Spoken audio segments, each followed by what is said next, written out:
What is the deadliest trait that makes someone attractive? The secret to getting what you want is to New York Times number one best-selling author, best-selling author, A role model for a new generation. Gabby Bernstein. You could say all the I'm a lucky girl, all that, and it could be a bunch of bullshit. Thank you, Storyblocks, for sponsoring today's video. More on that later. Welcome to the Marketing Bestie podcast, joined by the smartest founders, CMOs, and culture shapers to help you unlock your power to love and wealth. Today, we have Gabby Bernstein, and her best-selling book, The Universe Has Your Back, is secretly a rebrand manual for your dream life, which is always helped by visualization. You cannot build your dream brand without visuals, but not everyone can hire the best production crew, buy the best camera gear, fly around the world to create beautiful visuals. So should you just give up on quality if you want to build your dream life with social media? Never. Storyblocks has an infinite pool of real talented artists around the world who did the work for you. Unlimited access to high quality stock videos, images, music, sound effects without extra costs or royalty disputes. I am actually so obsessed with how cool these presets are. I have no talent or time in making them, but the channel is going to have a real glow up. Members save an average of 3.5 hours a week through thousands of pre-made customizable animations and video templates that just make your content pop. Work smarter, not harder. And guess what? You can get 2 extra months free when you sign up for an annual plan with storyblocks.com/ZOE Unlimited. Take advantage of this limited time offer. Gabby, welcome. Thank you. For anyone who just clicked in, why should they care about what you have to say in the next hour if they want to build their dream brand or dream life? For the next hour, I can hopefully radically change someone's perspective on how they create their dream brand in life, giving clear direction. So stick around. I am so excited. To start off, congrats on 20 years being sober. Thank you. What are some early contexts of you that the audience should know? So I started my career as a spiritual teacher right after getting sober in 2005. So I got sober in 2005. I was prior to that running nightlife PR. I had my own PR company. Yeah. She's a marketing queen. From 21 to 25, I ran this PR company, and it was my own business. Started it out of school. At 21, you started your own Yes. business. I never had a boss. I was representing nightclubs, and it was at a time when it was like really like girl boss, but like even more aggressive than what you may have seen. And it was like power women. That was the vibe. So I was very, very much in that vein, and started my first business with this desire to just have, president on my business card and be this boss. And I had success. My business was really booming early days, had lots of clients, but I got very hooked into that outside perception of myself of, how can I get past the velvet ropes? Am I this it girl? It also led me down this path of a lot of addiction as well. So I started getting very addicted to the party scene and ultimately became addicted to cocaine. And by my own desire to live a very different life and my own spiritual foundation, which had always been planted in me, I made the decision to actually redirect and move in the direction of making the commitment to getting clean and sober on October 2nd of 2005. And I hit that bottom, I got sober, and I've been sober ever since. Biggest decision of my life, best decision of my life. And very quickly, I started speaking publicly about spiritual principles and my recovery and the changes I was making and vlogging on YouTube, but mainly giving live talks because my main vocation is as a motivational speaker. And author, yeah. Yes. For some background on me, I didn't grow up in a spiritual or religious environment. In fact, it was almost a little bit taboo. And I only got introduced to spirituality last year. And one of my first readings was your book, The Universe Has Your Back. Great. For anyone who might not be super familiar with spirituality, how would you define it in the simplest terms? Well, I think that we are all spiritual beings, and we're having this human experience where we learn these external belief systems from the external world that we are planted into, whether it be, and no matter where we are born, we're learning the outside ego pretenses. And so when we find our way to a spiritual path, so much of it is unlearning all the stuff that we've learned in our life. That's so true. A lot of times it's not learning, it's unlearning. It's unlearning. It's actually reclaiming this sense of inner safety inside and a sense of inner presence inside and a sense of interconnectedness. And so much of the outside world that we've placed upon ourselves is actually the biggest block to that, what I call super attractor power, to the connection to the universe, to our ability to manifest, to our ability to have a spiritual life. Awesome. We're going to talk so much about attraction and manifestation, but a lot of people who are watching or listening right now are probably very curious about the hot question. What's the secret to getting anything you want in life?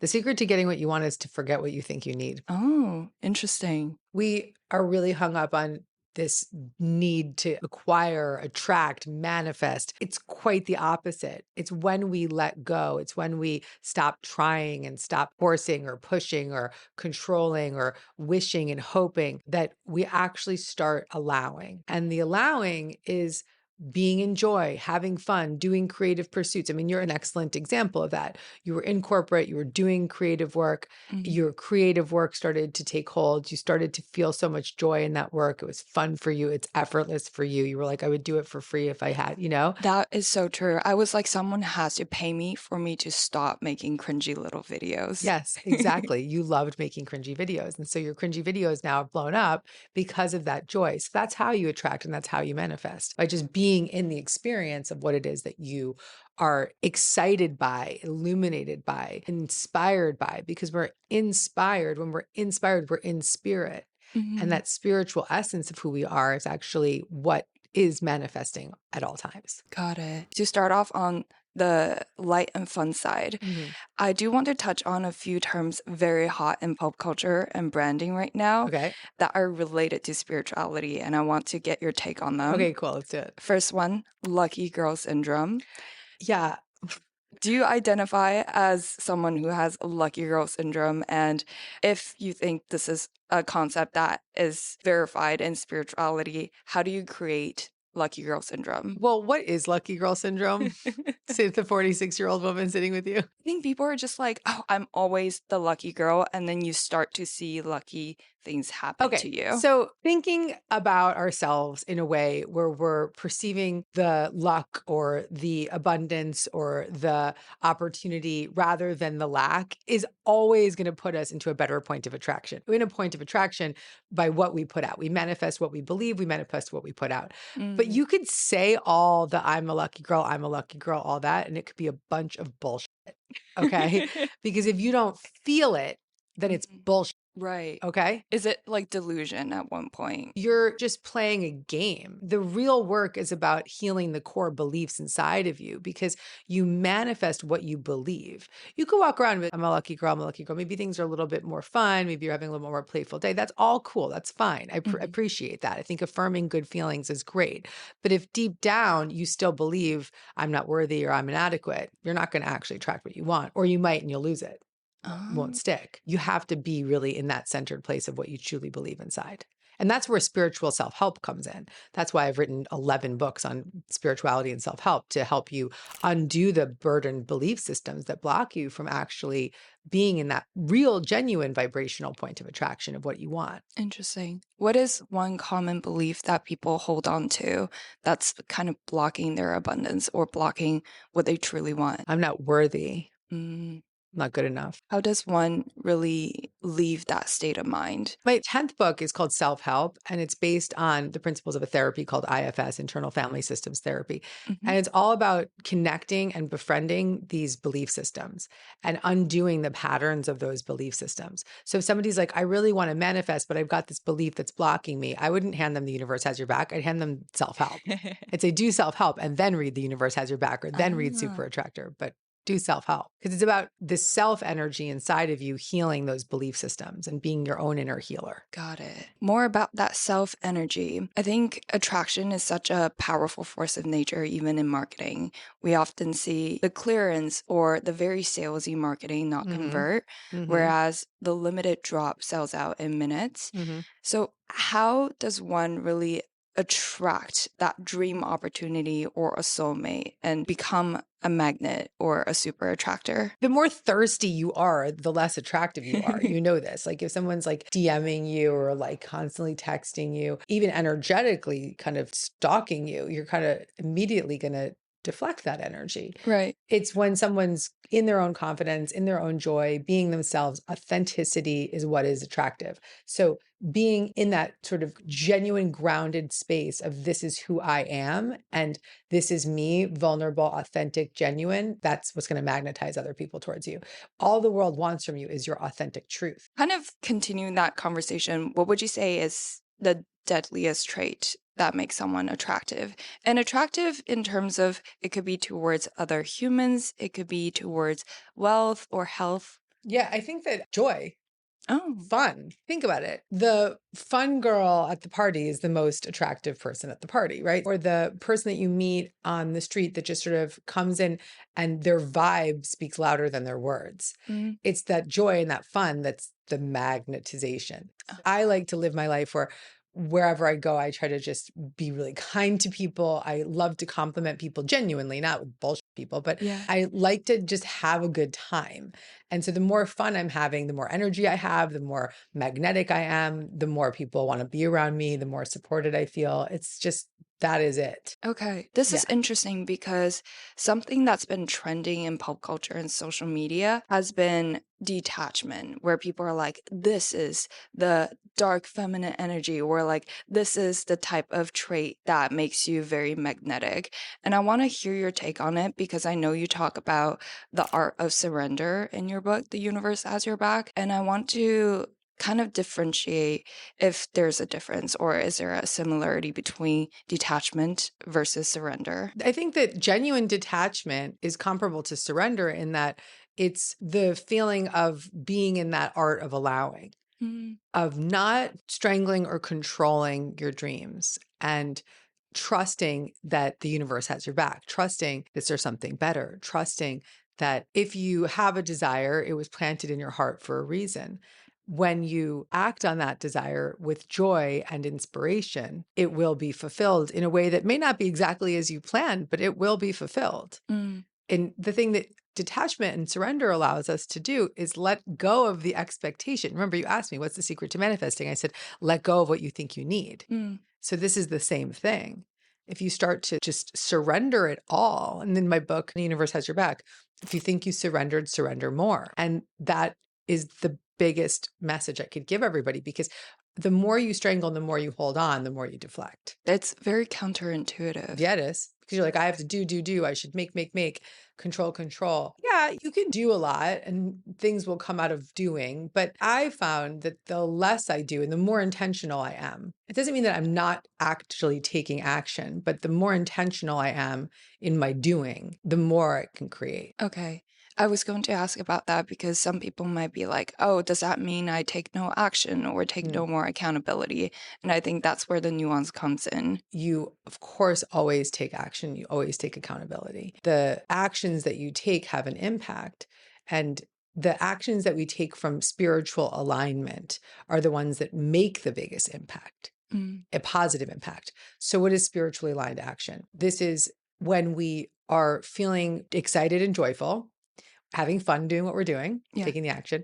When we have faith that it's going to work out or it's going to be better than what I planned, or even if it doesn't work out, it's a detour in the right direction. We're just in surrendered state about it. And when we're really letting go of the outcome, because it's that controlling of the outcome that blocks the creation. So that's taking that action from a place of spiritual alignment is the whole thing. What your career and your life is creating right now is all spiritually aligned action. It's you're in joy, you're having fun, you're creating, you're doing great work, you're making choices that are related to what you feel inspired by. Girl, it's killing. So good. Oh, thank you. What was the hardest surrender you had to take action on? I had a few in my life. I've had a lot of moments of surrender, big, deep moments of surrender, getting sober at 25, surrendering the outcome of a pregnancy that I had, that I did a lot of IVF for my second child. Even in the end, I wound up having one embryo and carrying the baby for 5.5 months. And I had to actually have an abortion because the child wasn't going to keep growing. And it was a really difficult moment. But surrendering that outcome allowed me to now realize that I have one child and it's actually really right for me. One is all I need. Wow. Yeah. That's amazing. Do you have any advice for people who easily attach onto things and have struggle with letting go? in terms of how to detach in a healthy way? I always say take your hands off the wheel with your intentions. So we're strangling and we're controlling, but we can start to set some intentions of, I give this over to the universe. Even if you don't understand what that means to you yet, just say it. I turn this over. I give this over. And even in the moment of just saying, take this from me, or I give this over, even if you don't believe in spirituality, or you don't have a higher power, or you don't have a spiritual connection, just saying, I'm going to give this away today can have a huge impact. Start with the small actionable steps day by day. But even just letting yourself off the hook for that day. Okay, right here, right now, I'm controlling this outcome. I'm going to let myself off the hook. I'm going to give it away today. Just for today, I'm going to just turn it over and then say it again the next day. And in those moments when you have that brief moment of relief of, oh, okay, that feels pretty good to just turn that over, you want to really create more energy behind that. Feel into that. Know what that feels like. I can already feel a sense of relief. Doesn't that feel good? Yeah. Take that thing that you're controlling right now and just give it away for today. I love it. What are some other ways you see people kind of sabotage their own brand without even knowing? People are sabotaging more often than they are generating. So folks out there are really needing to be seen. Oh, yes. And particularly your generation. Actually, I think mine too. No, I think Gen Z is the most narcissistic generation. And speaking about it, like from someone who does social media, I realized I had these tendencies to like, oh, I want to be seen a certain way. And I have to come to terms that it's the ego that really wants a boost from external validation. Totally. And I have a lot of compassion for your generation because when I was your age, how old are you now? 27 now. Yeah, when I was 27, maybe we were just getting on Facebook. I was doing like email marketing. We were sort of on Facebook. I don't think Instagram was really even around yet. I mean, it was just not so consuming. It was really, we were using it as a social media. Forget the word media. It was a social connecting tool, right? It wasn't trying to be seen. And it doesn't mean that people weren't trying to be seen in other ways, but it was so less extreme. And I just have so much compassion. While I think it's killer, like you've got so many more opportunities and like this is your whole career is based on this. And I think it's incredible. I just want to send a message to your generation just to say, you're enough. You're amazing. You don't need the external validation to know that. And so I would encourage that person out there who's feeling like they have to be their branded person online. Yeah. To actually play around with what happens if they were just being more authentic, just less put together, less hooky, right? Yeah. The hooky is really bothering me. It's really bothering me. It's kind of lame. Yeah, you don't need 1,000 hooks just to be yourself. It just sounds like so much peace, honestly. Yeah, I want that for you. That's such a powerful message for anyone listening because I was definitely struggling in that realm. Yeah. Another term very hot in pop culture and social media is manifest, where it was 2024's Cambridge Word of the Year. What are some things that pop culture and social media are getting absolutely wrong about manifestation? And what are some things that they actually got right? I think most of it's wrong, but I'm not surprised. What's right is that when you change your thoughts, you start to change your energy, and your energy actually starts to create new frequencies. So much of these tricks that people are playing on TikTok and on social, just sort of even the lucky girl syndrome. I was like, I kind of have heard of this, but it's kind of a joke. We're all always manifesting. I think this is a very interesting point because for anyone who's not very in tune with the teachings of spirituality, they might think, oh, if I manifest, it will happen. Yes. Without understanding that it's a continuous process. We're always manifesting. Wow. And so what does that mean? That means that we're always putting out a belief and an energy. The beliefs that we have carry energy, and the energy that we emit from walking around carrying these beliefs, whether it's I'm a superstar or I'm unworthy, whatever that belief is sending out a message to the universe. And the universe is always reflecting back to us the beliefs and the energy that we put out. We attract what we believe. Like I said, all the affirming or the say it 1,000 times or write it 1,000,000 times, whatever the bullshit is. I'm sorry, I keep saying bullshit, but it is. It's not changing what you genuinely believe about yourself. Ah, It's like trickery. it is. I do believe that affirmations have extraordinary power. So affirming I am well, affirming I am joyful, affirming I am inspired, affirming I am, I am, I am, I am. I love it. I believe it. I believe it. I believe it. I believe it. And I think that it does put you into this new direction of what you're focusing on. Love it. But I also believe that without the inner work, without the self-help practice, without the therapeutic practice, without the spiritual foundation, is not going to get you very far. The real manifesting flex is to heal the beliefs that block you. I was in Australia on tour and I was in front of an audience of like 2,000 people. And I was like, and these are all my readers. And I'm like, how many of you read The Universe Has Your Back? Everybody's hands goes up. How many of you have read Super Attractor, which is my manifesting book? Everybody's hand goes up. I said, how many of you have read my book, Self-Help? It says self-help in big red letters. Yeah. Like 10 people in the front row, like the I read VIPs. it. I read it. Oh, go girl. I'm proud of you. And I laughed because I was like, you're all missing the miracle. I'm like, that book, it's not the fun, sexy manifesting book. It's not all spiritual, metaphysical, but it's the book that's going to heal you on the inside. And so when that actually happens and you start to heal the core beliefs inside of you, everything changes in your life, everything. And I'm living that in real time right now. I've been doing that kind of self-reflective inner work for 20 years. And now it's as a devotional student of these practices and living it one day at a time, I'm free from so many of the burdens I've had when I was 27 years old. And it's a continuous process. Continuous process forever. You're going to keep going forever. You never stop the work. You don't stop the work ever, but your life gets so good that you're like, why would I? Ah, okay. I think that's also a misconception a lot of people have where they're like, this is a one-stop shop kind of situation. definitely. Leave that behind. I'm Definitely a healed. misconception, yeah. What is the craziest thing you've ever manifested? When I was probably your age, I had a big dream of being on Oprah. That at that time, social media wasn't the thing so much. And being on Oprah as an author was sort of like the holy grail. And it was going to put you on the map. And I had this vision board where I put up all these images and I took a picture of Oprah interviewing somebody and I cut off the face of that other person. I put my face on it and I'd sit in my meditation for about a year. I meditated, but I meditated on the feeling of seeing that image and feeling the feeling of what it would feel like to be sitting with her. And then about a year later, I wrote down on a piece of paper one morning, I was just writing at my desk in my old apartment. I guess I was 30 at this point, maybe.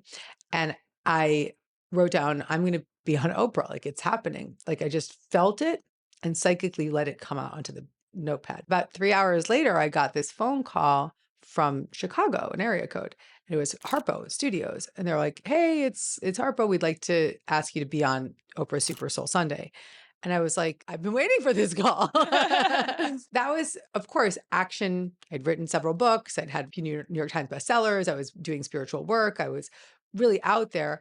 But I was also in the energy of it. And I was in the flow of it. And I was in the joy of it. And that vibration is picked up. You were having so much fun with it. It's powerful. And did you feel that joy when you were manifesting your partner? Yes, totally. So I met my husband when I was your age. And maybe the year prior to that, I would be walking the streets of New York City. It was a really innocent time in New York, even though I was just a year sober, but it was just like really special time. I was like rollerblading all over the city, going to 12-step meetings, like just to hang out with friends. Like I was really awesome. And the recovery scene in New York was really hip because it's like all the people you used to party with were now in these like trying to get sober. So it's really cool. Like all the hot guys, you know? And so I was rollerblading all over the city, no helmet, and the whole thing. I remember walking through the streets of the city and I would like visualize myself holding the hand of my beloved. And I would be walking through the West Village, which is where I lived, and I live there still. And I was just holding this hands of my beloved and walking around with, you know, with my beloved, and I'd feel the energy of it. And I would, when I'd see other couples, instead of feeling like, oh, they have something I don't have, I would see that as driftwood. I would see that as, oh, they are a reflection of what I am attracting.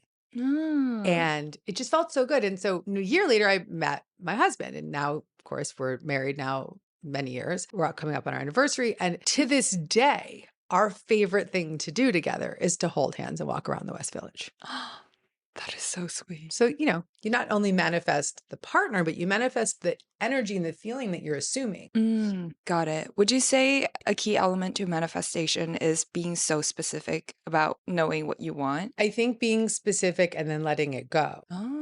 Because remember, if you're too specific, you're blocking the other opportunities. You're blocking the miracles. Okay. So a great example is I had a coach when I was about your age, when I was attracting my husband, and she shared with me how she manifested her husband. So she had this list of non-negotiables of like, what is it that she wants in this relationship? And then she had some list of nice to haves, but the non-negotiables were the most important things. On the nice to have list, it was like, he's tall, he's black, he's this, he's that. But then she had this non-negotiable list of he believes in me, he loves me, he's going to be loyal to me, all those things. She meets this guy, Corey, and he's got all these great qualities and she's really into him, but she's not thinking about him as a romantic partner because he's short, white, and Jewish. So she's like, this isn't my guy because he's not this tall black guy. But then she realized, no, he has all my non-negotiables. Oh, So if she had just been focusing on that tall black guy, she would never have found her beloved. You have to have the desire, but you also have to know it's non-negotiable for you, right? You have to be very clear. I want someone that's going to respect me. I don't think height or race or, it shouldn't be the non-negotiable. The non-negotiables have to be the things that are so deeply moving to you, the things that you would never stand for anything else. So loyalty, these kinds of things. So I like that story. I love that.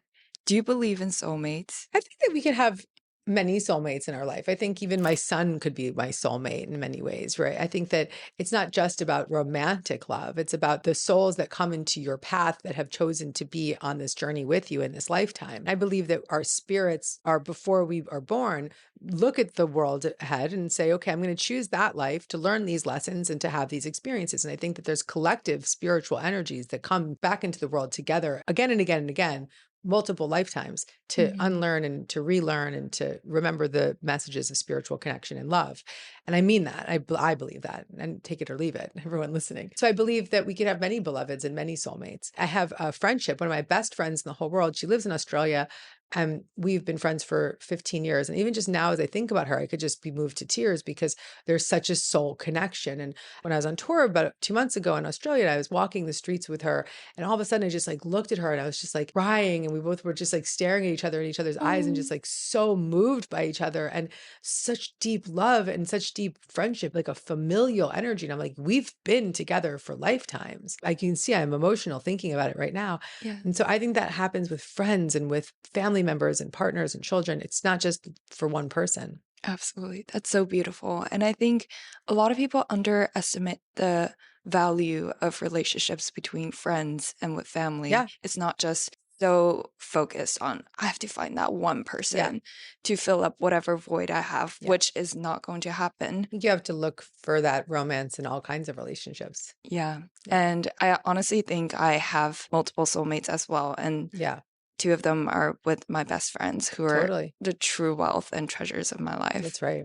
Speaking about building, wealth, love, abundance, I know before you became a spiritual teacher, you were a very successful entrepreneur and you're the marketing queen running a PR business. How has your view on branding really shifted after becoming more spiritual? Kind of like I was saying earlier, by being authentic, then that's the brand. It's the reason I have readers, the reason I've built an audience is because I'm real. Yeah.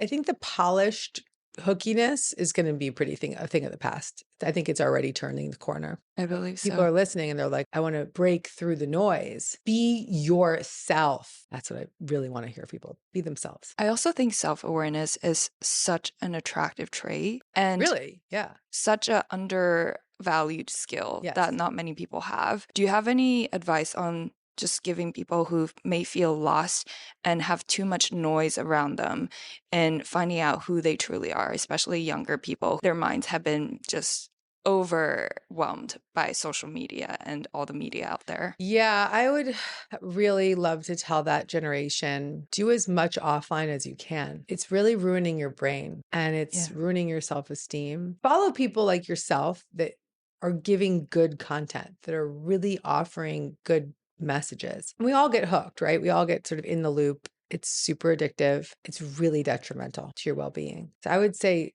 consciously create offline experiences. Go rock climbing, go hiking, go biking, go have a coffee with your friends and leave your phone in the car. How terrifying is that, right? No, it's great. No, I mean, I think I can see people being like, I can't do it, but do it. It's very uncomfortable putting that phone away. For all of us. I mean, I'm not even your generation, but of course it is, right? Last night I was at a dinner. I was like with really cool people. It was like really established humans in the world that were doing major things. Yeah. And And I put my phone in my bag. And I was like, because you could be at a dinner and you could still have your phone in your pocket or your phone next to you. And I was like, oh, no way. I'm like, and then I threw my phone in my bag and I didn't even look at it. And then I drove home for an hour with my friend in the car and I didn't even take my phone out of my bag. And I got to the place and I was like, do I even have my phone with me?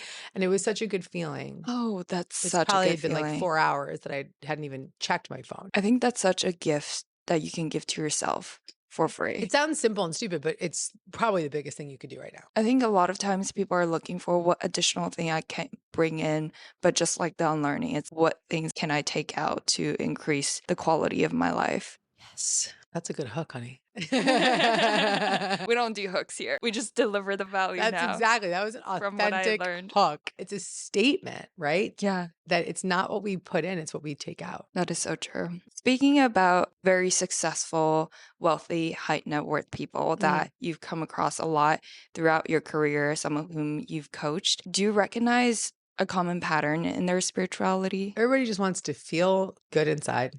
They want to feel loved. They want to feel inspired, feel abundant, feel well. Everyone wants the same things. I think that the common theme, it doesn't matter how successful you are. Yeah, Everyone wants the same things. Some of the most successful people are in the most chaotic states too. that is true because they no longer have the luxury of being present and following what they want to do. Do you see a common weakness in the quote unquote successful or high net worth people as well? Oh, yeah. I think a lot of entrepreneurs and successful people often come from a lot of trauma, myself included. We experience trauma as children and then as a result have a lot to prove to the world. And so that can be the impetus for a lot of the successes because there's a lot of work and a lot of effort to be seen and to be heard. Yes. It gets you some success, but you're still feeling that void inside if you don't do the inner work. At one point, it probably becomes a bottleneck to your next stage of success. Definitely. That's right. Did you ever come across a ceiling and then you're like, oh, I need to kind of remove something or do additional work? I've been in such a pursuit of my own personal development for so long that I was moving through those ceilings seamlessly because I was doing the inner work. I never stayed stagnant in my own inner development. So I think that's how we grow. I don't even think I've even started my career yet. The growth is unlimited. It hasn't even started. Beautiful. I want to talk about signs a little bit. So in marketing, you look for market signals, and then in spirituality, you look for signs. What are some signs that people can look for to know if they're on the right or wrong path? You know you're on the right path when you're feeling like things are flowing naturally. You're not having to effort so much. It's sort of like invisible doors are opening for you. And you're showing up and you're taking action. You don't feel pressured by it. You don't feel you're judging yourself or you're overthinking things. You're just in the flow. You feel flow state. That's a sign from the universe that you're in sync. We also we can ask for signs from the universe. So we can say, for instance, one of my signs is like a blue butterfly. And this morning I was getting annoyed about something and I looked to the right and there was this huge blue butterfly on the wall. And I was like, okay, thank you, universe. Like chill out, right? So we can take these signs as guidance and messages from our divine guides and the energy of spirit to show us that we are indeed on the right path. Okay. It's the same thing in terms of, finding a soulmate or finding whatever it is that someone is looking for. Yeah. Show me a sign that this is the right direction. How do you communicate with the universe? I pray. I meditate. So when I pray, I'm asking for guidance. And when I meditate, I'm listening to that guidance. I write. I'm a channel. So I receive messages. So I can hear spirit and I can hear the messages that are coming through for me. A lot of my writing is channeled material. I allow myself to get into a flow state. I am out physically. I play a lot of tennis. I walk a lot. I am physically moving a lot. And that I feel is a way to connect to the universe and to feel that flow of energy coming through me. I try to create moments of presence. So just reading outside without a phone or device near me, that kind of stuff really creates that energy of presence. Being with my son, huge. That's why everybody got off their phones because you're blocking your manifesting on your phone. Let me tell you something about that.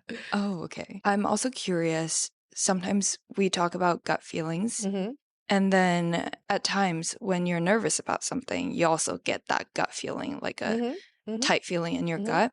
So when is it intuition and when is it fear? Intuition can also be a feeling of fear at times because it's guiding us in this direction of like, leave that room or get out of this relationship. So that's something to pay attention to. But intuition is like a spark of knowing. It's an inner wisdom. It's a feeling or a sensation that you actually trust inside. Whereas ego or fear is often controlling or manipulative or sort of tense or very focused on an outcome. It's a different energy. It's a different frequency. And so intuition is going to always feel like it's being guided from a place of an inner sense of knowing, not an external should. Shoulds are like some red flags Yes, they are. that I look for. I think a lot of people are also scared of tuning into their intuition, where they've lost that sense of trust with themselves and they don't know whose voice they're listening to anymore. Yeah. How can they rebuild that trusting relationship with their own inner self? Well, I think that you can be curious about what your inner sensations are and start to get attuned to what it feels like when you do trust yourself and what it feels like when you don't trust yourself, because knowing the difference is very valuable. So I know for myself, if I'm in my ego, I'm talking fast, I'm not breathing, my heart's sort of like clenched or shut down. Or I'm in my spirit, just in myself, I'm relaxed, I'm not overthinking things, I'm just allowing, I'm breathing properly, I feel at ease, I'm not controlling anything. So knowing the physical sensations and the emotional feelings inside and knowing that difference. How does it feel to you, if you could describe it in words? I feel a buzziness. I can sometimes feel like this rush of energetic, it's almost like love energy moving through me. I'm just like excited and filled up, and that buzzy feeling like when you're falling in love, like, that feels so good. And free and breath and expansive and not overthinking and just in an energy of allowing. The energy of allowing. When you mention falling in love, it almost sounds like a little bit of losing control as well. So tying back to the whole surrender concept. Yeah, letting go of control. Yeah. That's amazing. I often hear in spiritual teachings of certainty beyond logic, I would say. This might be offending the spiritual community, so forgive me in advance. But I want to ask, is it possible to be spiritual and rational at the same time? Yeah, totally. I mean, we can't be all in the spiritual realm. We're having a human experience, right? We have to know that we can't walk into traffic and we have to. So it actually is a very important thing. I've had many friends that are very deeply spiritual people, but they literally live in the clouds. You know, they have a hard time here on earth, right? So you have to have the balance between our role here in this human experience and also what it means to be connected to the spiritual realm at the same time. And so it's not about living two separate lives. It's about integrating those two lives. So it's living in the world, but thinking with the thoughts of spirit and grounding that into this experience. What are some practical ways to keep that rationality while being spiritual as well? Having spiritual practice is beautiful. The sort of obstacles and things we have to focus on and rationalize, that's the easy part. It's developing the spiritual part that's not always the easiest part. So developing that and having it as part of your life creates that balance. And there are daily practices that you can I have do. an app. It's called the Gabby coaching app. It's epic. I have to give it to you if I haven't given it to you. Would love to try. In the next month, it's going to have my clone in it, my AI clone. So it's going to be Amazing. it's been fed 20 years of my entire journey of spiritual teachings and 11 books and all the talks I've given. And that will be extraordinary because you can just chat with me all day. It's pretty amazing. And then in the app are hundreds of meditations and manifesting challenges and trust the universe challenge and so many things. And I think that it's a coaching app for people who want to manifest and feel spiritually connected. Okay. Because I think a lot of people are interested in the topic. They want to learn more about the topic, but there's an overwhelming amount of information online. And having that specific guidance will be so helpful. Yeah. And I mean, if they're like, I don't want an app, as I shared with you earlier, I'm re-energizing my YouTube channel to be that for people who are like, I'm new to this, I want more. Okay, here's your first steps to spiritual practice and manifestation. I love that. And something that stood out to me in the book when you talked about finding purpose is quite refreshing. What you said, finding your purpose doesn't require pain. And I think a lot of people, including myself, have equated pain with purpose. and a lot of times emotional intensity with love. Mm-hmm. I would love for you to elaborate on that because I think Mm-hmm. it will help a lot of the audiences. Well, I think that we are programmed to believe that it's a struggle to get to where we want to get to, or we have to go through hardship to experience the things that we want, or that it's not easy, and life isn't easy, and we have these experiences that we have to transcend. But when we show up for those difficult experiences, looking at them through the lens of what can I learn from this? It's like a rite of passage and more just like an experience we're living through and learning from. So I think that we can give ourselves some grace around not seeing, oh, the more I suffer, the more I'll succeed. Yeah. It's no, just suffering is part of life and I'm going to show up for it. Yeah. And also, like you said, when you have your flow, that could be a sign that you're on the right path. Yes, that's right. Not necessarily you're like bleeding left and right Correct. to struggle. That's such a good reminder. And do you think money is a spiritual energy? Money and abundance are often reflection of what we believe about money and abundance. Mm-hmm. And that doesn't really matter what vocation you're in, because even if you don't actually make a lot of money, you may be more abundant in the work that you currently do, right? So maybe you have a career path that wasn't the most abundant career path, but interesting creative opportunities for abundance open up for you, or you get advancements in your work because of your abundant mindset. So abundance is a mindset.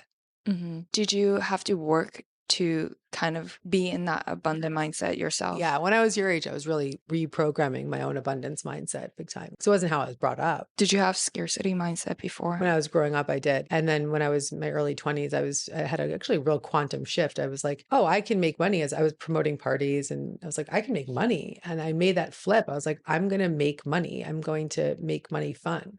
Mm-hmm. It doesn't have to be hard. Yeah.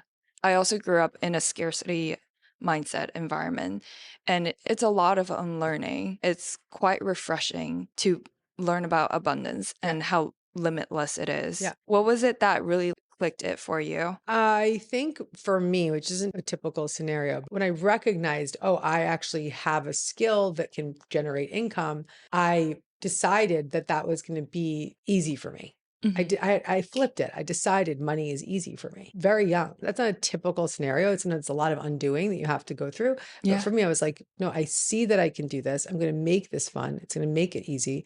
And I'm going to do things that bring me joy. And the rest was history. That's powerful. What do you think a lot of people get wrong about spirituality in business? They think that they're separate. I think so too. Yeah. They also think spirituality and rationality are completely separate things. Totally. I think that you have to bring in your spirituality into your business to see that success expand. Has that helped you grow your business? Mm-hmm.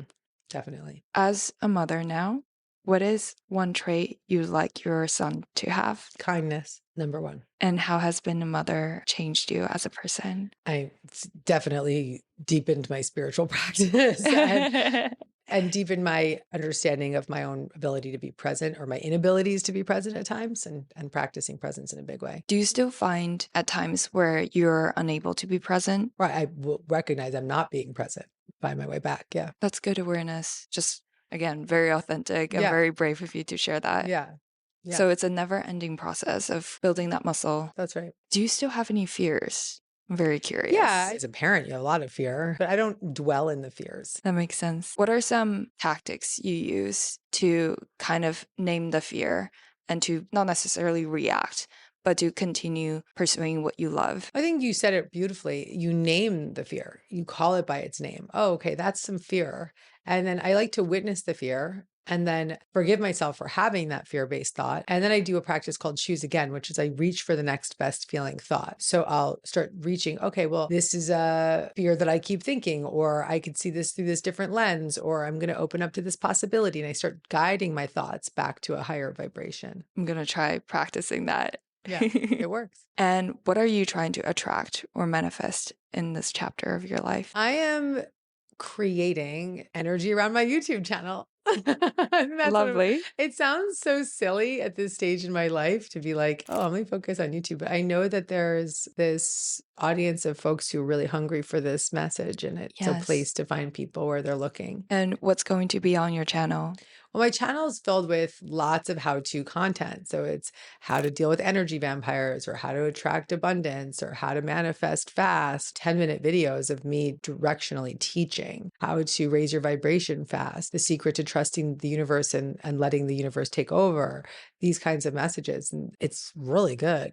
Like, I'm really into it. Okay, I'm already intrigued. What is one way to raise your vibration fast? I think that one of the biggest ways to raise your vibration fast is to recognize all the thoughts that you have that are lowering your vibration. Right. And to do similar to what I just shared with you, like forgive the thought and then reach for the next best feeling thought. Go reaching and reaching and reaching to the next best feeling thought through the choose again process. Yeah. I really love that. It kind of materializes your thoughts, I think, very visually. So Yep. I'm like, which one do I take out Yep. and throw away, Yep. basically? Totally. What are some things that you wish more people knew about you? People know a lot about me because I've written about all of it. Yeah, you're an open book, Yeah, truly. I don't know. I think I say a lot. I just think I put it out there. That's Yeah. great. Well, is there anything else that you want to share? First of all, you're excellent. We've covered so much here. I've in a short period of time, like a lot of great questions. So I feel Thank good. you. No, I just think that really what I want for people is just to have more fun in their life and to just enjoy their lives more and to take things slow and with ease and to live with joy and not to feel so burdened. And so whatever it takes to get to that inner presence and joy is the path. That's the biggest message I could leave. I think so. Before being introduced to spirituality, I was extremely anxious. I always felt like I was behind because I was constantly chasing after what my life should look like. And letting go of that has been such a groundbreaking experience, Yes.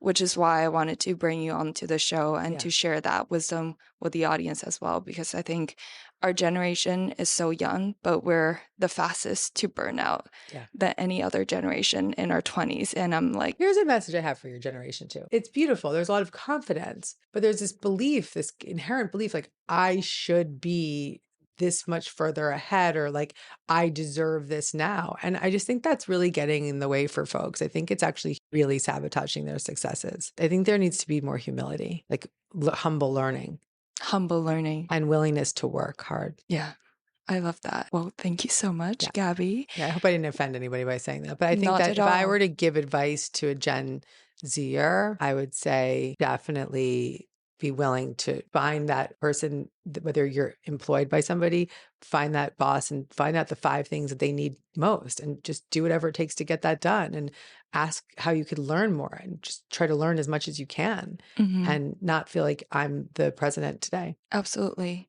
I think you said it beautifully before, where you just give out more of what you want to receive as well. It's all a circulating system. Yeah, it is. It really is. Well, where can everybody find more of you, your wisdom, your teachings? Go to my YouTube channel, Gabrielle Abs- Bernstein. Yeah, no, go check out my YouTube channel. Or I'm Gabby Bernstein on Instagram and deargabby.com. My podcast is called Dear Gabby. Yeah.